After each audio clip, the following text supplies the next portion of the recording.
कल इंग्लैंड और भारत के बीच हेडिंग्ली के लीड्स पर एंडरसन तेंदुलकर ट्रॉफी के मैच के पहले टेस्ट मैच का तीसरा दिन था, और इसके खेल के अंत में भारत 90 रन बनाए थे और 2 विकेट पर।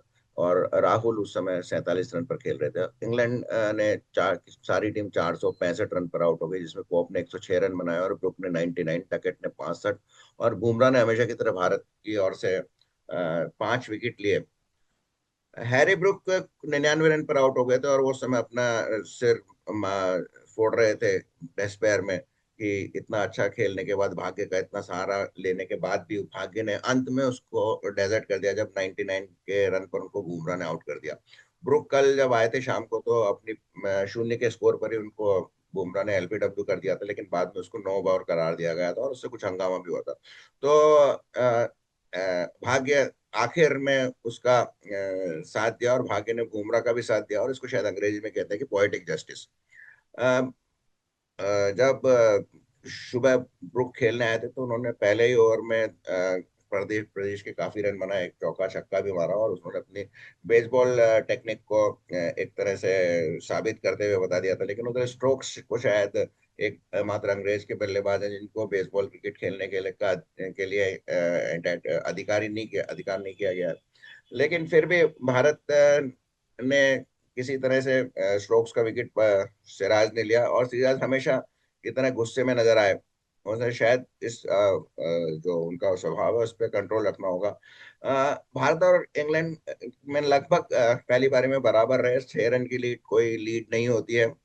लेकिन भारत के जैसे आखिरी 5 विकेट केवल 25 रनों पर गिर गए थे। इंग्लैंड ने के आखिरी 5 जो बल्लेबाज थे उन्होंने काफी रन बनाए, मतलब 189 रन बनाए 35.5 ओवर्स में, जो कि एक बहुत ही खास बात थी। उनके जो कुशल खिलाड़ी वोक्स हैं, जो कि ऑलराउंडर नहीं है लेकिन एक बॉलर हैं, उन्होंने भी बहुत अच्छा खेला और 2000 रन अपने टेस्ट मैच में कंप्लीट किए।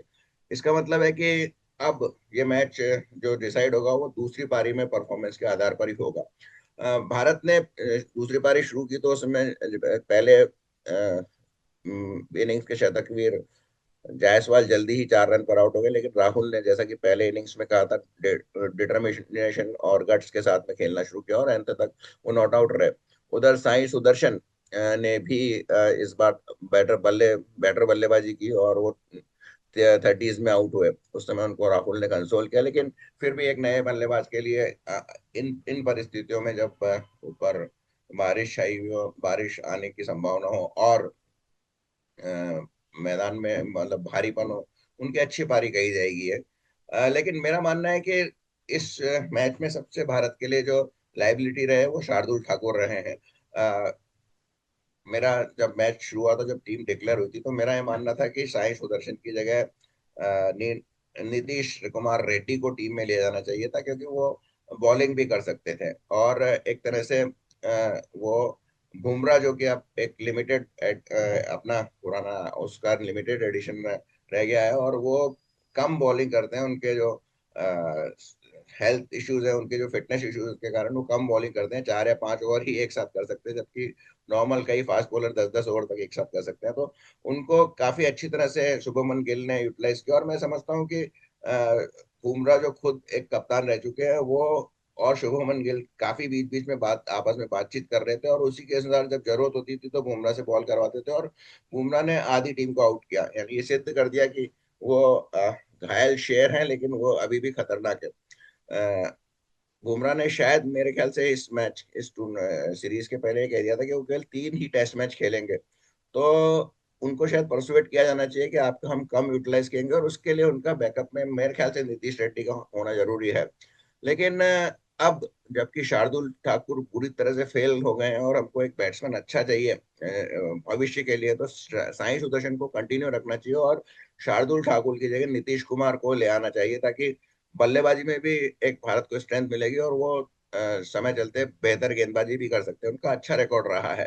तो अब आज के खेल पे डिपेंड करेगा कि आज बारिश के आने की भी संभावना है, और फिर भारत कैसे बल्लेबाजी करता है आज इस पर डिपेंड करेगा, क्योंकि इस मैच में सेकेंड इनिंग्स में भी थोड़ा जडेजा को हालांकि विकेट नहीं मिला, लेकिन वो स्पिन कराने में सफल रह गए थे और बल्लेबाजों को परेशानी में डाले थे। तो जो बारिश के मौसम में अब जो शोएब बशीर हैं उनको भी इंग्लैंड पे काफी आशाएं होंगी उनसे भी, और अगर वो चलते हैं तो फिर इंग्लैंड को चौथी इनिंग्स में शायद जडेजा को खेलना मुश्किल हो जाएगा। तो अब जो ये दूसरी इनिंग है ये मेरे ख्याल से इस पूरा टेस्ट मैच इसी के आधार पर होगा।